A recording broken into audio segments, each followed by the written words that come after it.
একদলীয় শাসন ব্যবস্থা কায়েম করা হয়েছিল, মানুষের মুখে শাল লাগিয়ে রেখেছিল, কথা বলতে দেয় নাই, রাজনীতি নিষিদ্ধ করেছিল এবং একটি দল ছাড়া অন্য দল থাকবে না, সকল পত্রিকা বন্ধ করে দিয়ে 4টি পত্রিকা থাকবে। এর পরবর্তীতে আবির্ভাব ঘটে সেই জিয়াউর রহমানের। এর পরবর্তীতে আপনারা জানেন দীর্ঘ 9 বছর স্বৈরাচার বিরোধী আন্দোলনে 1982-র 24শে মার্চ যখন এরশাদ ক্ষমতা দখল করে গণতান্ত্রিক সরকারকে সরিয়ে বিএনপির সরকারকে সরিয়ে, তখন এই জিয়া পরিবারের সদস্য বেগম খালেদা জিয়া রাজপথে নেমেছিল। জানেন এটা আপনারা? অনেকেই জানেন না, প্রত্যক্ষভাবে ইতিহাস শুনেছেন।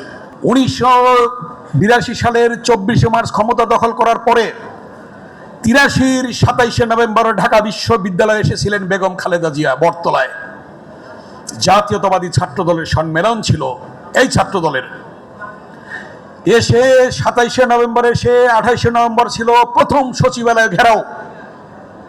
সেদিন বেগম খালেদা জিয়া ওই সচিবালয় ঘেরাও কর্মসূচিতে অংশগ্রহণ করেছিলেন এবং ছাত্র দলকে সারা দেশ থেকে ওই সম্মেলনে এসে যারা অংশগ্রহণ করেছিল তারা ছিল বেগম খালেদা জিয়ার পাশে। থাকার পরে প্রথম সচিবালয়ের গেট ভাঙচুর করে এই ছাত্র দলের নেতারাই সেদিন সচিবালয়ে ঢুকে পড়েছিল। শুরু হলো আন্দোলন। আন্দোলনের মাঝখানে একজন নেত্রী, এই যে খুনি ফ্যাসিস্ট শেখ হাসিনা, বারবার বেইমানি করেছে, কিন্তু খালেদা জিয়া বেইমানি করেন নাই। খালেদা জিয়ার নামের পাশে লেখা হলো আপোষের নেত্রী। শুধু তাই নয়, যদি আজকে বলতে যাই, ইতিহাস অনেক বলতে হবে, কারণ আমার নেতারা বক্তব্য দেবেন।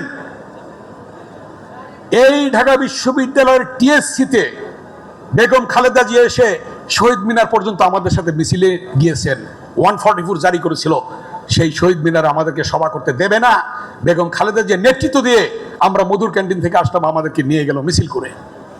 শুধু তাই নয়, জিয়া হলে বেগম খালেদা জিয়া হলের ছাত্র দলের সম্মেলনে এসেছিলেন।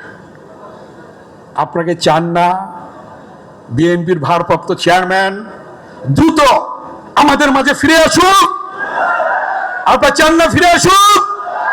আমরা চাই দ্রুত বিএনপির ভারপ্রাপ্ত চেয়ারম্যান দেশনায়ক তারেক রহমান দ্রুত ফিরে আসবেন এবং আমাদেরকে সশরীরে এসে নেতৃত্ব দিবেন এবং আপনাদের হলে হলে যাবেন ইনশাল্লাহ। তার ইতিহাস যদি বলতে যাই, খালেদা জিয়া তো গণতন্ত্র আনলো। বিএনপির আজকের ভারপ্রাপ্ত চেয়ারম্যান কি করেছেন? এই টিএসসির ক্যাফেটেরিয়াতে বসে আমাদের সাথে খেয়েছেন। এই ঢাকা বিশ্ববিদ্যালয়ের মধুর ক্যান্টিনের পাশে যে ক্যাফেটেরিয়া আমাদের সাথে খেয়েছেন, মিছিল করেছেন। কারফিউ ব্রেক করে আমরা সেই সমাবেশ করেছিলাম। সেই ছবি দেখে সেই বিশ্বের সেই সভা আর করতে পারিনি। শুরু হলো মিছিল, আন্দোলন আবারও নতুন করে দানা বাঁধলো। আমরা গেলাম মতিঝিলের দিকে। তাৎক্ষণিকভাবে আল্লাহ বিল্ডিং এর সাদের যে ঘর ছিল মহানগরীর, জ্বালিয়ে পুড়িয়ে ছারখার করে দেওয়া হলো। সে বাংলাদেশের বিভিন্ন জায়গায় শুরু হয়ে গেল আবার নতুন করে আন্দোলন। তারেক রহমানের এই অবদান আছে, এটা অনেকেই জানেন না আপনারা। এগুলি জানতে হবে। তাদের উদ্দেশ্যে বলতে চাই, যাদের 54 হয় নাই, 42 হয় নাই বছর, তারা আজকে জিয়া খালেদা জিয়া তারেক রহমান সম্পর্কে আজকে সমালোচনা করেন। কিসের সমালোচনা? তারেক রহমানকে বুঝতে হবে, বেগম খালেদা জিয়াকে বুঝতে হবে, জিয়াউর রহমানকে বুঝতে হবে। এই জিয়া পরিবারে বাংলাদেশকে আজকে স্বাধীন করেছে।